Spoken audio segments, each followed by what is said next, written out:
earlier in the year, we had an interesting collector session in Singapore. And they were asking, if you could make anything and surprise us, what would you make? I was like, well, if I told you, it wouldn't be a surprise.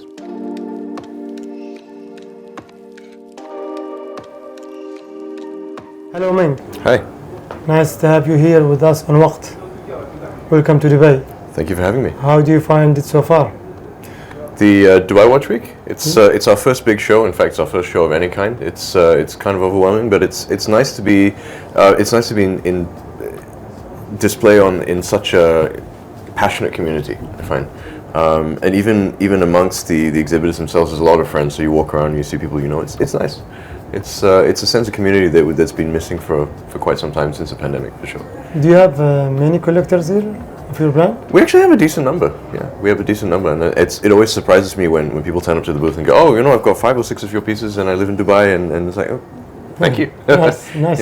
We never really keep track of where everything goes. We roughly know, but we don't know where things end up because there's always secondary market and things like that. Exactly. Yeah. So your name is Ming. Yes, my first name is Ming. And the brand name is Ming as well. Yes, it is. Are you the only founder? No, there's 6 of us. We decided to start a watch company not very cleverly in 2014. And basically we've got 2 who are investors and I would say the corporate governance side of it. There's myself. I take care of all the creative and design work.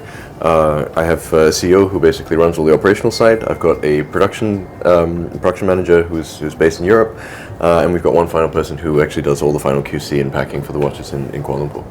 So there's 6 of us. But so why Ming? Why the name after all you? I'm getting to that.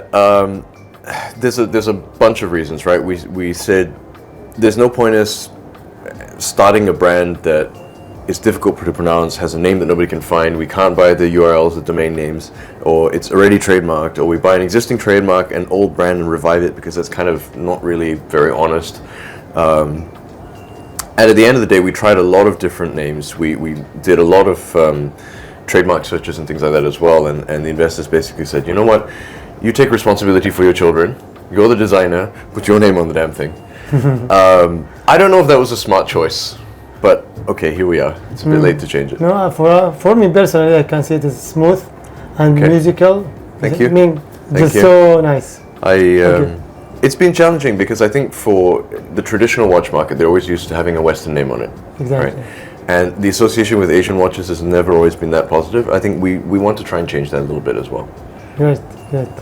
So I know that you have launched an edition for Dubai. Yes, we have. Tell us about it.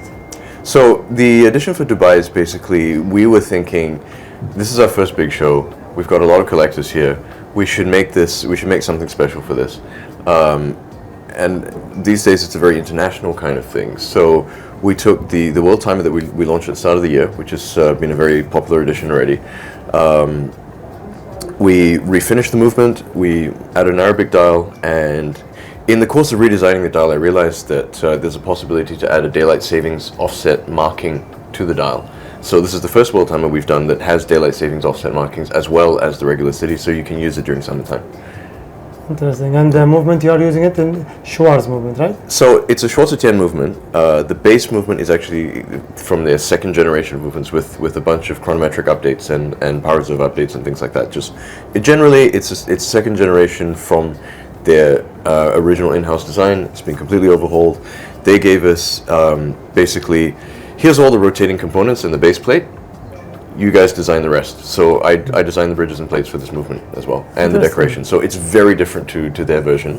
Yeah. What we want to do is try and have something that's exclusive to us, and something that's visually very different, but also in keeping with the style of the brand. But that means one day you will come with the in-house. We're working on it. It's not as easy as I know. we thought it was easy, and actually, let me rephrase that.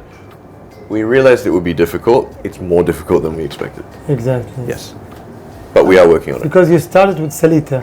We still do Salita because the reality is if you want to offer something at a sensible price point that's reliable and you can get in quantity, the best option is to use an existing movement that's producing quantity. Yeah. We just can't put the Schwarz movement in an entry-level piece because it's too expensive. And I think that does a bit of a disservice to the collectors who who started off with us, or the collectors who want to have something interesting but perhaps don't have that kind of budget. I mean, I like to think that it's possible to make interesting watches that don't necessarily have to cost a huge amount of money. We believe in value. So value and price are two different things, right? Exactly. So we always want to deliver value independent of the price. At the flagship end, we deliver good value. The price is higher, but we deliver a lot of different things that we can't do in the entry-level pieces. In the entry-level pieces, we do things that I think they are intelligent design decisions. So we put the money where it makes the most impact. We put the production budget where you will feel it the most, right? So it's a result of, I think, intelligent design choices that at least at the end of the day you can go, this is a nice watch. It has some caveats because we produced it to a price point, but independently of all of that, it still remains a really nice piece, and we don't have to make apologies for going, oh, but you know, that's entry level, so this. It has to stand alone as coherent and interesting on its own. How selling online being with you guys, since you didn't have any boutique? You know what happened at the start? We wanted to get into retail. Nobody wanted to take us. We begged everybody. Nobody wanted to take us. So we had to find another way of doing it. And e-commerce was starting at the time. We had friends in the media, and we basically said, please, please, please, please, please take us and just, you know, give us some coverage. And they did, you know, and we're very grateful to all the friends who've helped us out to do that, because without them, we'd have no visibility, and it would be very difficult to run a brand entirely online. But I think we were very lucky because, again, fast forward through the pandemic, all the boutiques shut. We could still sell watches. People wanted to buy watches, so that was great. And then now we're coming out of that. The big brands, you can see, they're trying to go direct to consumer as well, right? They're trying to either take the boutiques back and run them as in-house, or they're trying to sell online. The infrastructure is not in place for that. It's not that straightforward, because you have to make sure that everybody gets the same experience. We want everybody to have as much the same experience as possible, but you can't do that in a boutique, because if you have your own boutique, that's fine, but you have to be at a very different scale to be able to afford your own boutiques. And to me, that doesn't make sense yet, because the overhead of just running a boutique is better put into production, or better put into R&D, or, you know, better put into, for example, we're actually starting a facility in Switzerland as well. Our own facility in Switzerland. So it's better put into things like that, which at the end of the day have a greater impact for more customers. Interesting. So you are you're looking to have your own place in Switzerland? We are, yeah. So you are on the way? We're on the way. We've made some staff hiring, and we're going to sign some leases. So yeah, we're on the way. Big thing, huh? Yes. But you know what the funny thing is with all of this? We'll actually have to take made in Switzerland off the watches, even though we're doing our own facility in Switzerland. Why? Well, because part of this is as the things we do get more complicated, right? The cases we do get more complicated. The engineering we do gets more complicated. I'm doing more of it myself, but I live in Kuala Lumpur. Now, it's a requirement by the FHH that you have to have, in order to have made in Switzerland, there's a certain value of components, and then there are certain things that must be done in Switzerland, including that part of the design.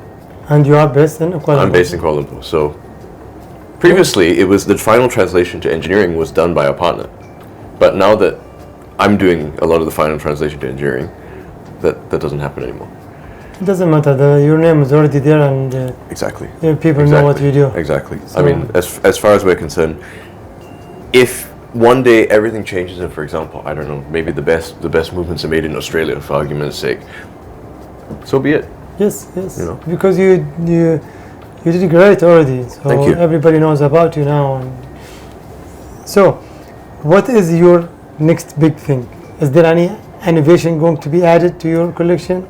Well, I think we had some pretty big things this year, right? We had the second generation of the Schulze-Tien movement. We had, which was heavily redesigned by us. We've had another iteration of the monopusher chronograph using the movement that was the THA movement from Jean Flageolet-Holter, which also went into our first precious metal piece, the rose gold monopusher, which is entirely rose gold. Movement, case, dial. Dial is a combo beam dial as well. We had what we think is the world's lightest mechanical watch, automatic and manual. I think both of them are both the world's lightest in both categories. For this year, I think we've managed a lot. I mean, next year what we want to do is actually consolidate on some of the types of watches that we haven't produced for a while. So a lot of people have been asking for another diver. That will be coming. Won't be coming or Will be coming. or diver? Yeah. We haven't done a diver for Yes. 4 years now. Yeah. And everybody's going, when's the next diver? We're doing another diver. Well, I don't want to make the same diver because we've moved on from a product point of view, from a design point of view as well. I think that'll be quite interesting. You know, we started the texture dials with the sand that's had a great response. So we have more texture dials coming as well, just to explore some of that three-dimensionality. We also had, on the ultralight, we actually put an animation on the front, because without it, it doesn't feel like the watch is running. It doesn't feel like it feels too surreal. So we had to put an animation on the front to make sure that you can see the thing it's running. We want to bring that to other pieces as well. We have some special projects coming as well. Earlier in the year, we had an interesting collector session in Singapore, and they were asking, if you could make anything and surprise us, what would you make? I was like, well, if I told you, it wouldn't be a surprise. But how about this? We will make a piece for, you know, certain collectors who have the appetite for, and for our best customers. We did that for that particular group, and it's what we think of as a black box piece. So you don't know what you're getting until it's delivered. Ooh. Yes. Well, not even the price? Just the price. I tell you the price and the delivery date. That's it. That's it. That's it. What if they didn't like it? They can return it? Or they haven't? We haven't gotten to that point yet, to be honest with you. We haven't gotten to that point. But I made sure, I was like, you know, this could be very, very strange. Yes, we're okay with that. Which is one of the reasons why I think this is not something we offer to everybody. The people who took it up basically have a lot of our pieces already, and they're like, you know what, we trust you. We've seen what you've done. We like it. We just want something special. Interesting. It's a nice one. Okay. A lot of pressure on us too. yeah, and the loyal clients too. Exactly. Real loyal clients. Exactly. We're very grateful for that, because without it, we can't keep doing crazy stuff. Right? So, are you going to participate in any other shows? I think we will. I'm just not sure which ones yet. I think we will. Response has been very good. Great. And tell us about your lightest watch in the, I guess, ever made, right? We think, because it turns out that if you want to have it certified, say by Guinness World Records or something, right? If you want to have it certified, you have to pay them a huge amount of money, and you have to prove that there isn't something, in this case, lighter. But that's impossible, because that would mean you'd have to weigh every single watch ever made and say, look, this one is the lightest. We can't do that because it's not feasible. So we just say, probably, I think it is. Given all of the material that we've been able to find, given everything that's been publicized, I think we're comfortably about 2.5 grams underneath where the previous record is set. But 2.5 grams doesn't sound like a lot, but that's a full 23% of weight. Mm-hmm. That's a lot. That's a quarter of the weight. Yes. So imagine 2 pieces of paper. It's lighter than that. It is at the end. It is so light. It's so light, and I'm sure it took you a lot of energy and work and dedication to come. Well, the inner process for that was. It wasn't. Let me see. There were 2 challenges. The first one is trying to remove enough material and make an unconventional construction and structure that allows you to remove as much material as possible, but still keep the whole design strong. Then on the other hand, finding the right material to machine it out of was something challenging, because we set ourselves some constraints, right? And the constraints are, it has to look like a watch. I can't show it to somebody and go, that's not a watch. Yeah. Right? And to me, that's very important. It had to feel like a watch, had to look like a watch. Part of feeling like a watch and looking like a watch in something serious is I wanted it to be metallic and cold, so it has metal. It has to be reliable. You have to be able to use it normally, not under only certain circumstances, like when the moon is full and then, you know, if you don't breathe on it, it's going to break. No, I don't want something like that. It's got to be a watch. You can wear it, use it, that's it, right? This was quite interesting because it also made us question, what is the concept of a watch? What is the concept of timekeeping? If you wanted to make the lightest timekeeper possible, it's very easy. We give you a little chip and a syringe, I inject it into your leg and you use your phone to read the time. But that's not a watch, is it? So we wanted to make something recognizable as a watch, durable, usable every day. We tested 20, 30 different magnesium alloys for corrosion, for biocompatibility, for machinability, all of those things. Eventually found AZ31, which is what we're using. It's magnesium, aluminium, silicon, vanadium, manganese. Density is less than carbon fiber.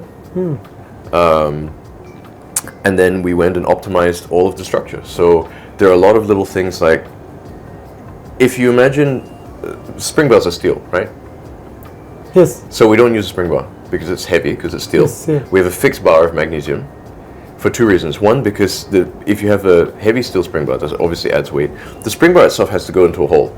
The hole needs enough material around the outside so that it doesn't crack when the spring bar goes in. And you don't want the coating, the coating on the magnesium, which prevents oxidation and makes it biocompatible, you don't want that to get damaged. Because if you put a spring bar in and out, it's going to get scratched. And that's the point at which failure happens. So we made it one continuous piece. But because we make it one continuous piece, I can take material off the lugs, I make them thinner, which makes it lighter. But because the bars can be shaped, they're directional, which adds to the torsional rigidity of the case. It helps with stiffness. I can take more material off the back. So just by taking off 2 spring bars, we save 0.8 of a gram, which is a lot. A lot, Yeah. yes. Yeah. Interesting. How long took you to come up with this piece? From the start of the idea to now, it's been a good 4.5 years. 4.5 years? Yeah. Some things you can't rush as well. If you're doing corrosion testing, Yes, you have to wait. exactly. It sits in the salt bath and you wait. Yeah. Well, Ming, can you tell us about the other watch also? Sure. The gold monopusher The or gold the sand? monopusher and the sand. Okay, so Both of them. the gold monopusher was in response to people who were asking for a precious metal watch from us. It's our first precious metal watch. It works off the same movement that F.P. Journe and Denis Flageolet and Vianney Halter did for Cartier in the late 90s before they started their own independent brands. We found a cache of these movements at La Juperie, brought them out, reworked everything, stripped, refinished, and they look very different from any other application of this particular movement. We used most of them for our anniversary piece last year, for our 5th anniversary. We kept some for future use, and turns out that the right future use was to put it into a 5N rose gold case. It also has a 5N rose gold dial by Kari Line in Sicilia, and it's an edition of 20 pieces. That's a nice thing, I guess. I think with us, when we do something, we want to go as conceptually intense as we can. So if we said we're going to make a gold watch, I want it to feel like a gold watch, right? I want it to look like a gold watch. It's got to have those properties, and that's why it's very monolithic in the sense that the dial and the case, they're all very similar, right? It blends into each other, but the texture is what breaks up all the different zones. We kept the sapphire dial so that there's a certain reflectivity and lightness to it. We've got a lot of luminous material in this. I mean, it's still one of ours, but it's a different interpretation of one of ours. The last release, the 3708 Sand, it's an entry-level piece. It's got a hand wind solita movement, which is modified for us. It's the first time we've done a very thick 3D relief dial. So normal watch dials are 0.5 to 0.8 of a millimeter thick, and what you see is steps in a dial, usually 0.1, 0.2 millimeters. Our dial is about 1.5 to 1.7 in places, and basically you actually have up to about 0.7 of a millimeter in displacement, and it's a very three-dimensional dial. It's really cool. Everybody who sees it, I think maybe because it's Dubai, says it's the desert. It's the beach for me. Yeah. So it's the beach, and you've got exactly. You've got the water on top. You've got the water in the form of sapphire crystal on top. I mean, it's a very holiday feeling watch for me. Yes. All of these are available now because we tried not to come to a show and not have watches available. Okay. So we kept watches for the show. We tried to time launches with the show as well. So everything is actually available. Yes. We're also for the entry level and. For the entry level first, I should say, we're trying to bring down delivery times. I know in the past, delivery times have been getting longer and longer. Sand, actually, we're going to start shipping next week. Oh. Yeah. That's nice. Exactly. Thank you very much, Ming, to be here with us. So much information, and thank you for all of that. Thank you. Thank you for having me. Looking forward to see you again in Dubai. We'll be very soon. Thank you very much. Thank you.